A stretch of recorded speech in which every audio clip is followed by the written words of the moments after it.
Once the inputs and tools and techniques have been considered, the following outputs can be achieved on account of defined scope process.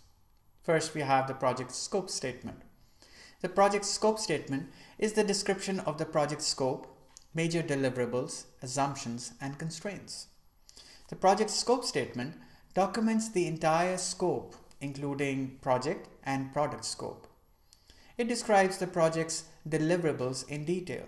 It also provides a common understanding of the project scope among project stakeholders. It may contain explicit scope exclusions that can assist in managing stakeholders' expectations. It enables the project team to perform more detailed planning, guides the project team work during execution, and provides a baseline for evaluating whether requests for changes or additional work are contained within or outside the project's boundaries. The degree and level of detail to which the project scope statement defines the work that will be performed and the work that is excluded can help determine how well the project management team can control the overall project scope. The detailed project scope statement, either directly or by reference to other documents, would include product scope description, which progressively elaborates the characteristics of the product, service, or result described in the project charter, and requirements documentation. It would also be included in deliverables, any unique and verifiable product, result, or capability to perform a service that is required to be produced to complete a process, phase, or project.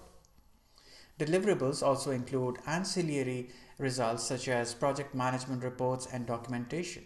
These deliverables may be described at a summary level or in great detail. The acceptance criteria, a set of conditions that is required to be met before deliverables are accepted. Project exclusions identifies what is excluded from the project, explicitly stating what is out of scope for the project helps manage stakeholders' expectations and can reduce scope creep. Although the project charter and project scope statements are sometimes perceived as containing a certain degree of redundancy, they are different in the level of detail contained in each. The project charter contains high-level information, while the project scope statement contains a detailed description of the scope components. These components are progressively elaborated throughout the project.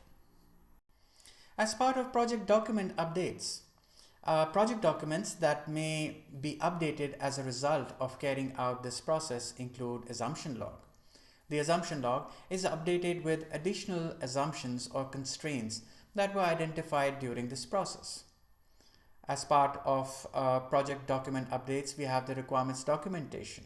Requirements documentation may be updated with additional or changed requirements. Requirements traceability matrix. The requirements traceability matrix may be updated to reflect updates in the requirements documentation. Updates of stakeholders register, where additional information on existing or new stakeholders is gathered as a result of this process. It is recorded in the stakeholders register. See you in the next lecture.